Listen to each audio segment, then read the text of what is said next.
Bonjour à tous et à toutes, j'espère que vous allez bien et bienvenue dans ce deuxième chapitre du cours traitant du HTML et du CSS. Dans ce deuxième chapitre, nous allons voir ce que signifient les initiales HTML et CSS et ensuite nous allons voir quelles sont des raisons pour apprendre ces deux langages. Et à la fin, nous allons voir quel logiciel qui va nous permettre d'écrire et de lire notre code HTML et CSS. Le HTML tout d'abord est l'abréviation de Hypertext Markup Language ou en français, langage de balisage Hypertext. Est un langage de programmation pour construire le page web. En effet, HTML est un langage composé de ce qu'on appelle des balises ou des tags en anglais. Il permet donc d'indiquer au navigateur comment structurer les pages web. HTML permet de représenter la structure, les squelettes d'une page web. Le CSS, c'est l'abréviation de Cascading Style Sheet ou en français, feuille de style en cascade. Est un autre langage de programmation qui permet de décorer les HTML. CSS est souvent utilisé pour mettre en forme le fichier HTML. C'est pourquoi souvent on utilise HTML et CSS ensemble, car ce sont deux langages complémentaires. Et pourquoi doit-on apprendre HTML et CSS?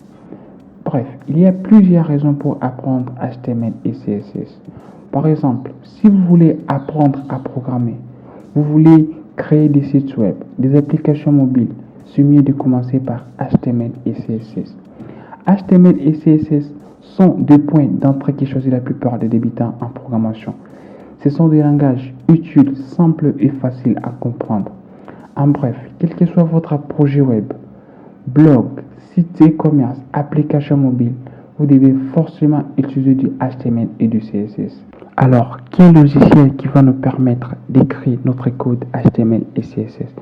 Pour écrire et lire notre code HTML et CSS, on aura besoin d'un éditeur et d'un navigateur web.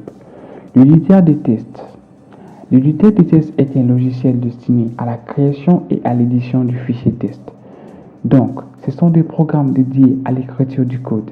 Ils sont utilisés pour de multiples langages, pas seulement pour HTML et CSS. L'éditeur de test va vous permettre de mettre en forme vos tests à la manière de Word. Effectivement, il existe de nombreux éditeurs de tests. Par exemple, Komodo, Sublime Text, Brocket, Notepad. Bien, je vous invite de voir ma vidéo sur les éditeurs de tests. Et le navigateur web. Le navigateur web est un programme qui permet d'afficher des sites web. Le navigateur lit les codes de tous les langages, y compris les langages HTML et CSS, pour savoir ce qu'il doit afficher. Le travail du navigateur est de lire les codes HTML et CSS pour afficher un résultat visuel à l'écran. Par exemple, si votre code CSS dit le titre est en rouge, alors le navigateur affichera le titre en rouge. Le rôle du navigateur est vraiment essentiel.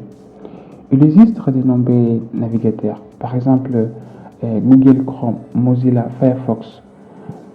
Tous ces navigateurs affichent les codes de la même façon, mais avec une légère différence.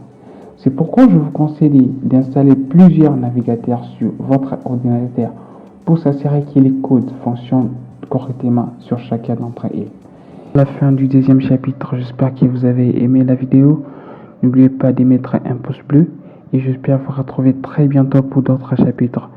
Merci et en fait, n'oubliez pas de vous abonner et d'activer la cloche de notification pour ne pas rater nos prochaines vidéos.